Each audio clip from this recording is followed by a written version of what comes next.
ओम नमः शिवाय। हर हर महादेव। आप सुन रहे हैं पौराणिक अमृतवाणी द्वारा प्रसारित शिव महापुराण कथा को सुनने के लिए चैनल को लाइक शेयर सब्सक्राइब करें। चलिए आगे की कथा प्रारंभ करते हैं। अथ त्रयोदशो अध्याय। शिव पूजन की सर्वोत्तम विधि का वर्णन। ब्रह्मा जी बोले, अब मैं पूजा की सर्वोत्तम विधि बतला रहा हूँ जो समस्त अभीष्ट सुखों को सुलभ कराने वाली है। हे देवताओं ऋषियों, आप लोग ध्यान देकर सुने। उपासक को चाहिए कि वह ब्रह्म मुहूर्त में उठकर जगदम्बा पार्वती सहित भगवान शिव का स्मरण करे तथा हाथ जोड़कर मस्तक झुकाकर भक्तिपूर्वक उनसे इस प्रकार प्रार्थना करे। हे देवेश्वर उठिए उठिए, मेरे हृदय में शयन करने वाले देवता उठिए। हे उमाकांत उठिए और ब्रह्मांड में सबका मंगल कीजिए। मैं धर्म को जानता हूँ किंतु मेरी उसमें प्रवृत्ति नहीं है। मैं अधर्म को जानता हूँ परंतु मैं उससे दूर नहीं हो पाता। हे महादेव, आप मेरे हृदय में स्थित होकर मुझे जैसी प्रेरणा देते हैं वैसा ही मैं करता हूँ। भक्तिपूर्वक यह वचन कहकर गुरु के चरणों का स्मरण करके गांव से बाहर दक्षिण दिशा में मलमूत्र का त्याग करने के लिए जाए। इसके बाद मिट्टी और जल से शरीर की शुद्धि करके दोनों हाथों और पैरों को धोकर दंत धावन करें। सूर्योदय से पहले ही दातुन करके मुंह को 16 बार जल की अंजलियों से धोए। हे देवताओं तथा ऋषियों, षष्ठी प्रतिपदा अमावस्या नवमी तिथियों तथा रविवार के दिन शिव भक्त को यत्नपूर्वक दातुन को त्याग देना चाहिए। अवकाश के अनुसार नदी आदि में जाकर अथवा घर में ही भली भांति स्नान करें। मनुष्य को देश और काल के विरुद्ध स्नान नहीं करना चाहिए। रविवार, श्राद्ध, संक्रांति, ग्रहण, महादान, तीर्थ, उपवास दिवस अथवा शौच प्राप्त होने पर मनुष्य गर्म जल से स्नान न करे। शिव भक्ति से युक्त मनुष्य तीर्थ आदि में प्रवाह के सम्मुख होकर स्नान करे। जो नहाने से पहले तेल लगाना चाहे उसे वेद एवं निषिद्ध दिनों का विचार करके ही तैलाभ्यंग करना चाहिए। जो प्रतिदिन नियम पूर्वक तेल लगाता हो उसके लिए किसी भी दिन तैलाभ्यंग करना दोषपूर्ण नहीं है, अथवा जो तेल इत्र आदि से वासित हो उसका लगाना किसी भी दिन दूषित नहीं है। श्राद्ध, ग्रहण, उपवास और प्रतिपदा के दिन तेल नहीं लगाना चाहिए। सरसों का तेल ग्रहण छोड़कर किसी भी दिन दूषित नहीं होता। इस तरह देश काल का विचार करके ही विधि पूर्वक स्नान करें। स्नान के समय अपने मुख को उत्तर अथवा पूर्व की ओर रखना चाहिए। उच्छिष्ट वस्त्र धारण करके स्नान कभी ना करें। शुद्ध वस्त्र धारण करके इष्ट देव को स्मरण करते हुए स्नान करना चाहिए। जिस वस्त्र को दूसरे ने धारण किया हो, जिसे स्वयं रात में धारण किया गया हो, उससे भी तभी स्नान किया जा सकता है जब उसे धो लिया गया हो। इसके पश्चात देवताओं, ऋषियों तथा पितरों को तृप्ति देने वाला तर्पण करना चाहिए। उसके बाद धुला हुआ वस्त्र पहने आचमन करे। हे श्रेष्ठ द्विजों, तदनंतर गोबर आदि से लीप पोत कर स्वच्छ किए हुए शुद्ध स्थान में जाकर वहाँ सुंदर आसन की व्यवस्था करे। वह आसन विशुद्ध काष्ठ का बना हुआ, पूरा फैला हुआ तथा चित्र में होना चाहिए। ऐसा आसन संपूर्ण अभीष्ट फलों को देने वाला होता है। उसके ऊपर बिछाने के लिए यथा योग्य मृग चर्म आदि ग्रहण करे। शुद्ध बुद्धि वाला पुरुष उस आसन पर बैठकर भस्म से त्रिपुंड लगाए। त्रिपुंड से जप जप तप तथा दान सफल होते हैं। भस्म के अभाव में त्रिपुंड का साधन जल आदि बताया गया है।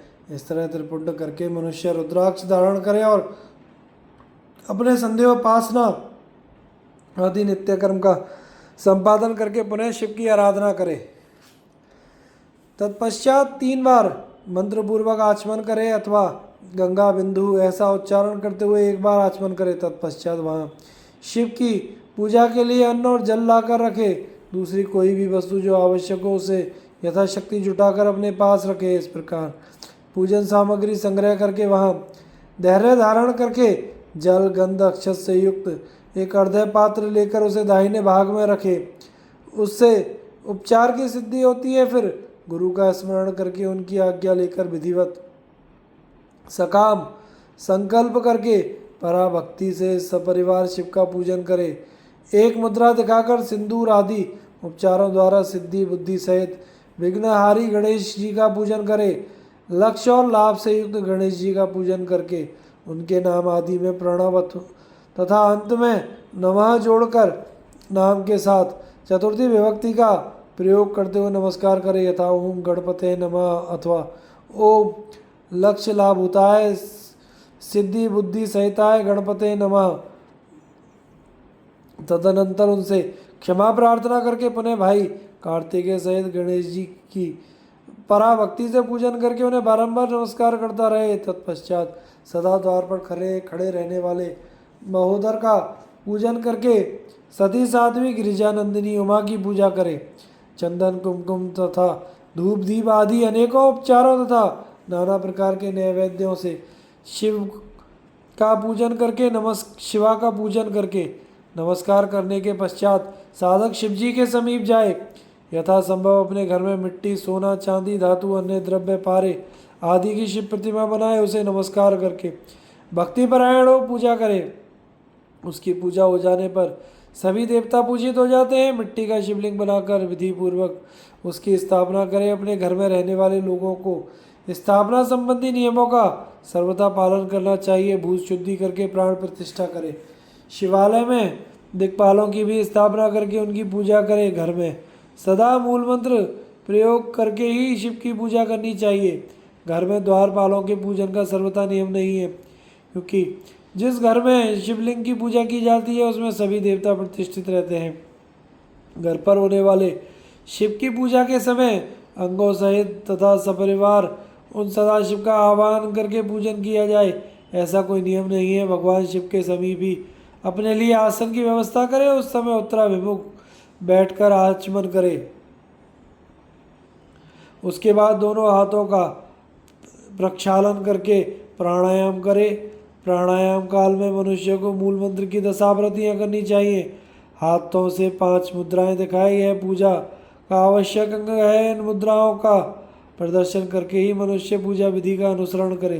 तदनंतर वहाँ दीप निवेदन करके गुरु को नमस्कार करे और पद्मासन या भद्रासन बांधकर बैठे अथवा उत्तानासन और या पर्यकासन का आश्रय लेकर सुखपूर्वक बैठे और पुनः पूजन का प्रयोग करे। पुराने समय में तो पत्थर की बटिया ही श्रद्धापूर्वक पूजा करके लोग भवसागर से पार हो जाते थे। यदि वे शुद्ध रूप में स्वयं घर में विद्यमान है तो उसके लिए कोई नियम की आवश्यकता नहीं है। तत्पश्चात अर्धय पात्र से उत्तम शिवलिंग का प्रक्षालन करे। मन को भगवान शिव से अन्यत्र ना ले जाकर पूजा सामग्री को अपने पास रखकर निम्नांकित मंत्र मूल से महादेव जी का आह्वान करें, जो कैलाश के शिखर पर निवास करते हैं।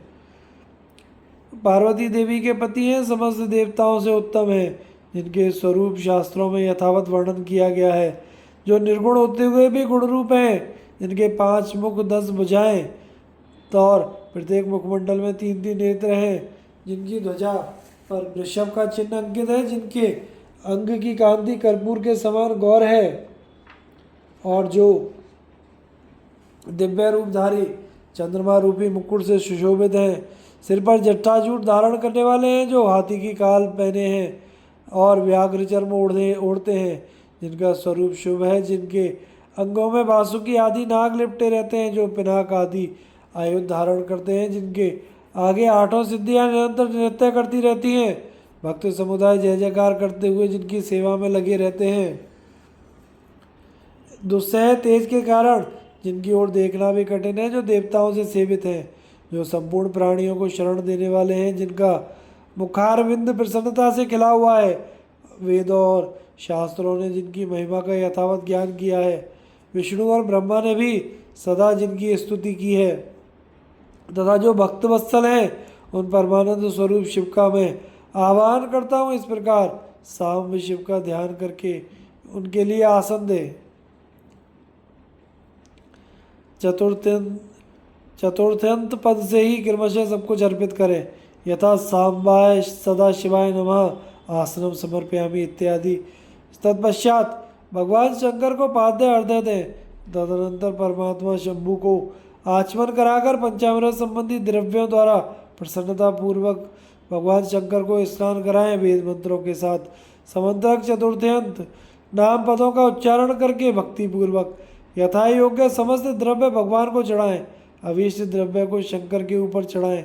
भगवान शिव को जलधारा से स्नान कराएं। स्नान के पश्चात उनके श्री अंगों में सुगंधित चंदन तथा अन्य द्रव्यों का यत्न पूर्वक लेप करें। तत्पश्चात सुगंधित जल से ही उनके ऊपर जलधारा गिराकर अभिषेक करें। वेद मंत्रों, षडंगों अथवा शिव के 11 नामों द्वारा यथावकाश जलधारा चढ़ाकर वस्त्र से शिवलिंग को अच्छी तरह पोंछे। तदनंतर आचमन प्रदान करें और वस्त्र समर्पित करें। नाना प्रकार के मंत्रों के द्वारा भगवान शिव को तिल, जौ, गेहूँ, मूंग और उड़द अर्पित करें। फिर 5 मुख वाले परमात्मा शिव को पुष्प चढ़ाएं।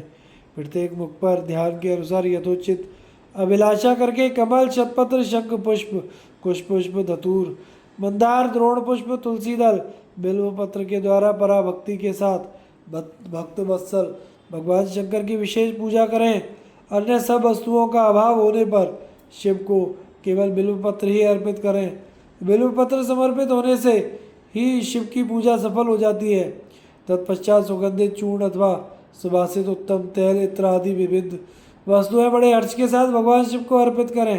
तदनंतर प्रसन्नतापूर्वक गुग्गुलू, अगुरु आदि धूप निवेदित करें। तदनंतर शंकर जी को घृतपूर्ण दीपक दें। इसके बाद निम्न मंत्र से भक्तिपूर्वक पुनः हृदय दें और भक्ति भाव से वस्त्र द्वारा उनके मुख का मार्जन करें। हे शंकर, आपको नमस्कार है। आप इस हृदय को स्वीकार करके मुझे रूप दीजिए, यश दीजिए, सुख दीजिए तथा भोग और मोक्ष का फल प्रदान कीजिए। इसके बाद भगवान शिव को भांति भांति के उत्तम नैवेद्य अर्पित करें। इसके पश्चात प्रेम पूर्वक शीघ्र आचमन कराएं। तदनंतर सांगोपांग तांबूल बनाकर शिव को समर्पित करें। इसके अनंतर 5 बत्ती की आरती बनाकर भगवान को दिखाएं। पैरों में 4 बार, नाभि मंडल के सामने 2 बार, मुख के सामने 1 बार और संपूर्ण अंगों में 7 बार आरती दिखाएं। तत्पश्चात यथोक्त ध्यान करके मंत्र का उच्चारण करें। बुद्धिमान मनुष्य को गुरु के द्वारा बताए गए नियमानुसार ही मंत्र का जप करना चाहिए अथवा अपने ज्ञान के अनुसार जितनी संख्या में हो सके उतनी संख्या में ही मंत्रों का विधिवत उच्चारण करें। प्रेम पूर्वक नाना प्रकार के स्त्रोतों से वृषभ ध्वज शंकर की स्तुति करें। तत्पश्चात धीरे धीरे शिव की परिक्रमा करें। इसके बाद भक्त पुरुष साष्टांग प्रणाम करे और शिव की प्रसन्नता के लिए उन परमेश्वर शंकर को इस मंत्र से भक्तिपूर्वक पुष्पांजलि दे। हे शंकर, मैंने अज्ञान से या जानबूझकर जो जो पूजन आदि किया है वह आपकी कृपा से सफल हो। हे मृड, मैं आपका हूँ। मेरे प्राण सदा आप में लगे हुए हैं। मेरा चित्त सदा आपका ही चिंतन करता है। ऐसा जानकर हे गौरीनाथ, हे भूतनाथ, आप मुझ पर प्रसन्न होइए। हे प्रभु, धरती पर जिनके पैर लड़खड़ा जाते हैं उनके लिए भूमि ही सहारा है। उसी प्रकार जिन्होंने आपके प्रति अपराध किए हैं उनके लिए भी आप ही शरणदाता हैं। इस प्रकार बहुविधा प्रार्थना करके उत्तम विधि से पुष्पांजलि अर्पित करने के पश्चात पुनः भगवान को बार बार नमस्कार करें। तत्पश्चात यह बोलकर विसर्जन करना चाहिए, हे देवेश, हे प्रभु, अब आप परिवार सहित अपने स्थान को जाएं। नाथ, जब पूजा का समय हो तब पुनः आप आदरपूर्वक पधारें। इस प्रकार भक्त वत्सल शंकर की बारंबार प्रार्थना करके उनका विसर्जन करें और जल को अपने हृदय में लगाए तथा मस्तक पर चढ़ाए। हे ऋषियों, इस तरह मैंने शिव पूजन की सारी विधि बता दी जो भोग और मोक्ष देने वाली है। अब आप लोग और क्या सुनना चाहते हैं? इस प्रकार श्री शिव महापुराण के अंतर्गत द्वितीय रुद्र संहिता के प्रथम सृष्टि खंड में सृष्टि उपाख्यान में शिव पूजन वर्णन नामक 13वां अध्याय पूर्ण हुआ। अथ चतुर्दशो अध्याय विभिन्न पुष्पों, अन्नों तथा जल आदि की धाराओं से शिवजी की पूजा का महात्म्य। ऋषिगण बोले, हे महाभाग, हे व्यास शिष्य, आप सब प्रमाण हमें यह बताएं कि किन किन पुष्पों से पूजन करने पर भगवान सदाशिव कौन कौन सा फल देते हैं। सूत जी बोले, हे शौनक आदि ऋषियों, आप आदरपूर्वक सब सुने। मैं बड़े प्रेम से पुष्पार्पण की विधि बता रहा हूँ। देवर्षि नारद ने भी इसी विधि को विधाता ब्रह्मा जी से पूछा था, तब उन्होंने बड़े प्रेम से शिव पुष्पार्पण की विधि बताई थी। ब्रह्मा जी बोले, हे नारद, लक्ष्मी प्राप्ति की इच्छा वाले को कमल, बिल्वपत्र, शतपत्र और शंख पुष्प से भगवान शिव की पूजा करनी चाहिए। हे विप्र, यदि 1,00,000 की संख्या में इन पुष्पों द्वारा भगवान शिव की पूजा की जाए तो सारे पापों का नाश होता है और लक्ष्मी की भी प्राप्ति होती है, इसमें संशय नहीं। 20 कमलों का एक प्रस्थ बताया गया है और 1 सहस्त्र बिल्व पत्रों का आधा प्रस्थ कहा गया है। 1 सहस्त्र शतपत्र से आधे प्रस्थ की परिभाषा की गई है। 16 पलों का एक प्रस्थ होता है और 10 टंकों का एक पल। जब इसी मान से पत्र पुष्प आदि को तुला पर रखे तो वह संपूर्ण अभीष्ट को प्राप्त कर लेता है। यदि निष्काम भावना से युक्त है तो वह इस पूजन से शिव स्वरूप हो जाता है। हे मुनीश्वरों, जो राज्य प्राप्त करने का इच्छुक हो है उसको 10 करोड़ पार्थिव शिवलिंगों की पूजा के द्वारा भगवान शंकर को प्रसन्न करना चाहिए। प्रत्येक पार्थिव लिंग पर मंत्र सहित पुष्प खंड रहित धान के अक्षत और सुगंधित चंदन चढ़ाकर अखंड जलधारा से अभिषेक करना चाहिए। तदनंतर प्रत्येक पार्थिव लिंग पर मंत्र सहित अच्छे अच्छे बिल्व पत्र और शतपत्र और कमल पुष्प समर्पित करने चाहिए। प्राचीन ऋषियों ने कहा है, यदि शिवलिंग पर शंख पुष्पी के फूल चढ़ाए जाएं तो इस लोक और परलोक में सभी कामनाओं का दिव्य फल प्राप्त होता है। धूप दीप नैवेद्य अर्घ्य आरती प्रदक्षिणा नमस्कार क्षमा प्रार्थना और विसर्जन करके जिसने ब्राह्मण भोज करा दिया उसे भगवान शंकर अवश्य ही राज्य प्रदान करते हैं। जो मनुष्य सर्वश्रेष्ठ बनने का इच्छुक है वह उपयुक्त कही गई विधि के अनुसार उसके आधे अर्थात 5 करोड़ पार्थिव शिवलिंगों का यथा विधि पूजन करे। कारागार में पड़े मनुष्य को 1,00,000 पार्थिव लिंगों से भगवान शंकर की पूजा करनी चाहिए। यदि रोगग्रस्त हो तो उसे उस संख्या के आधे अर्थात 50,000 पार्थिव लिंगों से शिव का पूजन करना चाहिए। कन्या चाहने वाले मनुष्य को उसके आधे अर्थात 25,000 पार्थिव लिंगों से शिव का पूजन करना चाहिए। जो विद्या प्राप्त करने की इच्छा रखता है उसे चाहिए कि वह उसके भी आधे पार्थिव लिंगों से शिव की अर्चना करे। जो वाणी का विलासियों से घी से शिव की पूजा करनी चाहिए। अविचार आदि कर्मों में कमल पुष्पों से शिव पूजन का विधान है। सामंत राजाओं पर विजय प्राप्त करने के लिए 1 करोड़ कमल पुष्पों से शिव का पूजन करना प्रशस्त माना गया है। राजाओं को अपने अनुकूल करने के लिए 10 लाख कमल पुष्पों से पूजन करने का विधान है। यश प्राप्त करने के लिए उतनी ही संख्या कही गई है और वाहन आदि की प्राप्ति के लिए 1,000 पार्थिव लिंगों की पूजा करनी चाहिए। मोक्ष चाहने वालों को 5 करोड़ कमल पुष्पों से उत्तम भक्ति के साथ शिव की पूजा करनी चाहिए। ज्ञान चाहने वाला 1 करोड़ कमल पुष्प से लोक कल्याणकारी शिव का पूजन करे। शिव का दर्शन प्राप्त करने का इच्छुक उसके आधे कमल पुष्प से उनकी पूजा करे। कामनाओं की पूर्ति के लिए महामृत्युंजय मंत्र का जप करना चाहिए। 5 लाख महामृत्युंजय मंत्र का जप करने पर भगवान सदाशिव निश्चित ही प्रत्यक्ष हो जाते हैं। 1 लाख के जप से शरीर की शुद्धि हो जाती है। दूसरे लाख के जप से पूर्व जन्म की बातें स्मरण हो जाती हैं। तीसरे लाख के जप से संपूर्ण काम्य वस्तुएं प्राप्त होती हैं। चौथे लाख जप होने पर भगवान शिव का दर्शन होता है और 5वें लाख जब पूरा होता है तब भगवान शिव जप का फल निस्संदेह प्रदान करते हैं। इसी मंत्र का 10 लाख जप हो जाए तो संपूर्ण फल की सिद्धि हो जाती है। जो मोक्ष की अभिलाषा रखता है वह 1 लाख धर्मों द्वारा शिव का पूजन करे। मुनिश्रेष्ठ, शिव की पूजा में सर्वत्र लाख की ही संख्या समझनी चाहिए। आयु की इच्छा वाला पुरुष 1 लाख दूर्वाओं द्वारा पूजन करे। जिसे पुत्र की अभिलाषा हो वह धतूरे के 1 लाख फूलों से पूजा करे। लाल डंठल वाला धतूरा पूजन में शुभदायक माना गया है। अगस्त्य के फूलों से पूजा करने वाले पुरुष को महान यश की प्राप्ति होती है। यदि तुलसी दल से शिव की पूजा करें तो उपासक को भोग और मोक्ष का फल प्राप्त होता है। लाल और सफ़ेद मदार अपामार्ग और कलार के फूलों द्वारा पूजा करने से प्रताप की प्राप्ति होती है। अड़हुल के फूलों से की हुई पूजा शत्रु विनाशक कही गई है।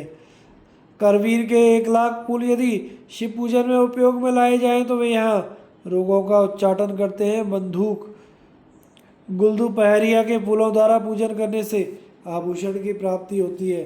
चमेली से शिव की पूजा करके मनुष्य वाहनों को उपलब्ध करता है, इसमें संशय नहीं है।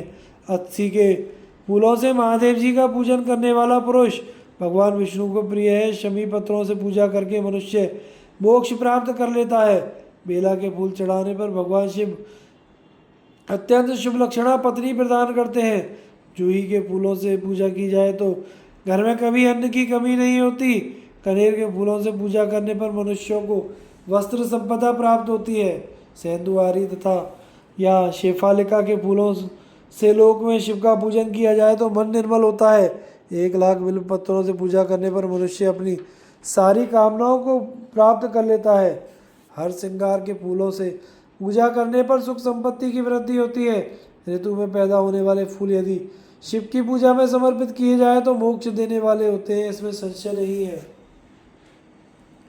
राई के फूल शत्रुओं के लिए अनिष्टकारी होते हैं। इन फूलों को 1,00,000 की संख्या में शिव के ऊपर चढ़ाया जाए तो भगवान शिव प्रचुर फल प्रदान करते हैं। चंपा और केवड़े को छोड़कर अन्य कोई ऐसा फूल नहीं है जो भगवान शिव को प्रिय ना हो। अन्य सभी पुष्पों को समर्पित करना चाहिए। हे सत्तम, अब इसके अनंतर शंकर के पूजन में धान्यों का प्रमाण तथा उनके अर्पण का फल, यह सब प्रेम पूर्वक सुनिए। हे विप्र, महादेव के ऊपर परम भक्ति से अखंडित चावल चढ़ाने से मनुष्य की लक्ष्मी बढ़ती है। 6.5 प्रस्त और 2 पल भर चावल संख्या में 1,00,000 हो जाते हैं, ऐसा लोगों का कहना है। रुद्र प्रधान मंत्र से पूजा करके भगवान शिव के ऊपर बहुत सुंदर वस्त्र चढ़ाए, उसी पर चावल रखकर समर्पित करे तो उत्तम है। तत्पश्चात उसके ऊपर गंध पुष्प आदि के साथ एक श्रीफल चढ़ाकर धूप आदि निवेदन करे तो पूजा का पूरा पूरा फल प्राप्त होता है। प्रजापति देवता से चिन्हांकित 2 चांदी के रुपए अथवा मास संख्या से उपदेष्टा को दक्षिणा देनी चाहिए, अथवा यथाशक्ति जितनी दक्षिणा हो सके उतनी दक्षिणा बताई गई है। वहाँ शिव के समीप 12 ब्राह्मणों को भोजन कराए, इससे मंत्र पूर्वक सांगोपांग लक्ष्य पूजा हो संपन्न होती है। जहाँ 100 मंत्र जपने की विधि हो वहाँ 108 मंत्र जपने का विधान बताया गया है। 1,00,000 पल तिलों का अर्पण पातकों का नाश करने वाला होता है। 11 पल 64 माशा में 1,00,000 संख्या में तिल होते हैं। अतः इस परिमाण के अनुसार तिल द्वारा अपने कल्याण के लिए पूर्व की भांति पूर्वोक्त विधि से शिव की पूजा करनी चाहिए। इस अवसर पर मनुष्य को ब्राह्मणों को भोजन कराना चाहिए, इससे महापातक जन्य दुख निश्चित ही दूर हो जाता है। इसी प्रकार 1,00,000 यज्ञ से भी की गई शिव की पूजा उत्तम कही गई है। 8.5 प्रस्त और 2 पल 8.5 सेर 13 माशा यज्ञ प्राचीन परिमाण के अनुसार संख्या में 1,00,000 यज्ञ के बराबर होते हैं।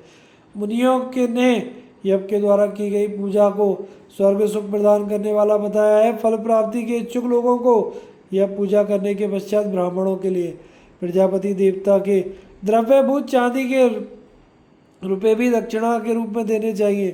गेहूं से भी की गई पूजा प्रशस्त है। 1,00,000 गेहूं से शिव की पूजा की जाए तो उसकी संतति की अभिवृद्धि होती है। विधानतः आधा द्रोण 8 सेर परिमाण में गेहूं की संख्या 1,00,000 होती है। शेष विधान विधि पूर्वक करना चाहिए। 1,00,000 मूंग से पूजन किए जाने पर भगवान शिव सुख देते हैं। 7.5 प्रस्त 2 पल 7.5 सेर 13 माशा भर मूंग संख्या में 1,00,000 होती है, ऐसा प्राचीन लोगों ने कहा है। इसमें 11 ब्राह्मणों को भोजन कराना चाहिए। प्रियंगु काकुन के द्वारा धर्माध्यक्ष परमात्मा शिव की पूजा करने पर धर्म अर्थ काम की अभिवृद्धि होती है। वह पूजा सभी सुखों को देने वाली है। प्राचीन लोगों ने कहा है कि एक प्रस्त में 1,00,000 प्रियंगु होते हैं। इसके अनंतर 12 ब्राह्मणों को भोजन कराना बताया गया है। राई से की गई शिव पूजा शत्रु विनाशक कही गई है। 20 पल 30 माशा भर सरसों के 1,00,000 दाने हो जाते हैं। उन 1,00,000 सरसों के दानों से की गई शिव की पूजा निश्चित ही शत्रु के लिए घातक होती है, ऐसा कहा गया है। अरहर की पत्तियों से शिव को सुशोभित करके उनका पूजन करना चाहिए। शिव की पूजा करने के पश्चात 1 गौ और 1 बैल दान करना चाहिए। मरीची काली मिर्च से की गई शिव की पूजा शत्रु का नाश करने वाली कही गई है। 18 पत्तियों से रंग करके शिव की पूजा करनी चाहिए। अरहर की पत्तियों से रंग करके शिव की पूजा करनी चाहिए। यह पूजा नाना प्रकार के सुख एवं सभी अभिष्ट फलों को देने वाली है। हे मुनि सत्तम, शिव पूजा में इस प्रकार से प्रयुक्त धान्यों का परिमाण तो हमने आप लोगों को बता दिया। हे मुनीश्वर, प्रेम पूर्वक 1,00,000 पुष्पों का परिमाण भी सुने। सूक्ष्म मान को प्रदर्शित करने वाले व्यास जी ने एक प्रश्न में शंख पुष्पी के पुष्पों की संख्या 1,00,000 बताई है। 11 प्रश्न में चमेली के फूलों का मान 1,00,000 कहा गया है। इतना ही जूही के फूलों का मान है और उसका आधा राई के फूलों का मान होता है। मल्लिका मालती के लाख फूलों का पूर्ण मान 20 प्रस्थ है। तिल के पुष्पों का मान मल्लिका के मान की अपेक्षा 1 प्रस्थ कम होता है। कनेर के पुष्पों का मान तिल के पुष्पों के मान का तिगुना कहा गया है। पंडितों ने निर्गुंडी के पुष्पों का भी उतना ही मान बताया है। केवड़ा, श्रीश, बंधुजीव, दोपहरिया के 1,00,000 पुष्पों का मान 10 प्रस्थ के बराबर होता है। इस तरह अनेक प्रकार के मान को दृष्टि में रखकर सभी कामनाओं की सिद्धि के लिए तथा मुक्ति प्राप्त करने के लिए कामना रहे तो शिव की पूजा करनी चाहिए। अब मैं जलधारा पूजा के महान फल को कह रहा हूँ, जिसके श्रवण मात्र से ही मनुष्यों का कल्याण हो जाता है। भक्ति पूर्वक सदा शिव की विधिवत पूजा करने के पश्चात उन्हें जलधारा समर्पित करे। सन्निपात आदि ज्वर में होने वाले प्रलाप की शांति के लिए भगवान शिव को दी जाने वाली कल्याणकारी जलधारा शतरुद्रीय मंत्र से, एकादश रुद्र मंत्रों के जप से, पुरुष सूक्त से, 6 ऋचा वाले रुद्र सूक्त से, महामृत्युंजय मंत्र से, गायत्री मंत्र से तथा शिव के शास्त्रोक्त नामों आदि में प्रणव तथा अंत में नमः पद जोड़कर बने हुए मंत्रों द्वारा अर्पित करनी चाहिए। सुख और संतान की वृद्धि के लिए जलधारा द्वारा पूजन उत्तम होता है। उत्तम भस्म धारण करके उपासक को प्रेम पूर्वक नाना प्रकार के शुभ एवं दिव्य द्रव्यों द्वारा शिव की पूजा करनी चाहिए और शिव पर उनके सहस्त्र नाम मंत्रों से ग्रंथ की धारा गिरानी चाहिए। ऐसा करने पर वंश का विस्तार होता है, इसमें संशय नहीं। इस प्रकार यदि 10,000 मंत्रों द्वारा शिव जी की पूजा की जाए तो प्रमेह रोग की शांति होती है और उपासक को मनोवांछित फल की प्राप्ति होती है। यदि कोई नपुंसकता को प्राप्त हो तो वह घी से शिव जी की भली भांति पूजा करे। इसके पश्चात ब्राह्मणों को भोजन कराए। साथ ही उसके लिए मुनीश्वरों ने प्राजापत्य व्रत का भी विधान किया है। यदि बुद्धि जड़ हो जाए तो उस अवस्था में पूजक को केवल शर्करा मिश्रित दुग्ध की धारा चढ़ानी चाहिए।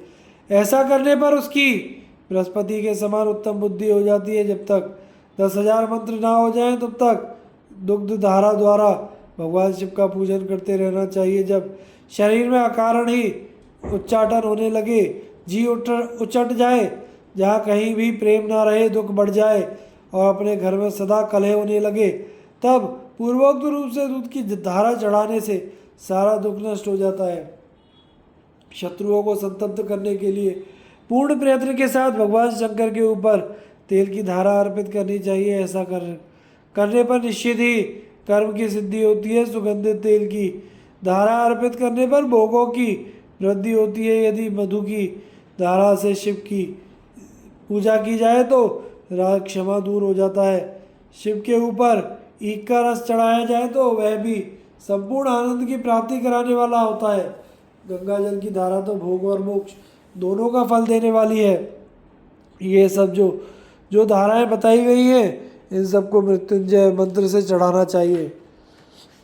उसमें भी उक्त मंत्र का विधान है 10,000 जप करना चाहिए और 11 ब्राह्मणों को भोजन कराना चाहिए। हे मुनीश्वर, जो आपने पूछा था वह सब मैंने आपको बता दिया। संसार में सदाशिव की यह पूजा समस्त कामनाओं को पूर्ण करने में समर्थ और सफल है। भक्ति पूर्वक यथा विधि स्कंद और उमा के सहित भगवान शंभु की पूजा करके जो भक्त फल प्राप्त करता है, उसे जैसा मैंने सुना था वैसा ही कह सुनाया। वह श्लोक में पुत्र पौत्र आदि के साथ समस्त सुखों का उपभोग करके अंत में सभी सुखों को देने वाले शिवलोक को जाता है। वह भक्त वहाँ करोड़ों सूर्यों के समान दैदीप्यमान तथा सभी कामनाओं को पूर्ण करने वाले विमानों पर बैठकर गान वाद्य यंत्रों से युक्त रुद्र कन्याओं से घिरकर बैठे हुए शिव रूप में प्रलय पर्यंत क्रीड़ा करता है। तदनंतर अविनाशी परम ज्ञान को प्राप्त करके मोक्ष पा लेता है। इस प्रकार श्री शिव महापुराण के अंतर्गत द्वितीय रुद्र संहिता के प्रथम खंड में सृष्टि उपाख्यान में शिव पूजन वर्णन नामक 14वां अध्याय पूर्ण हुआ। आगे की कथा का प्रसारण हम अगले भाग में करेंगे। चैनल को लाइक शेयर सब्सक्राइब करें। धन्यवाद।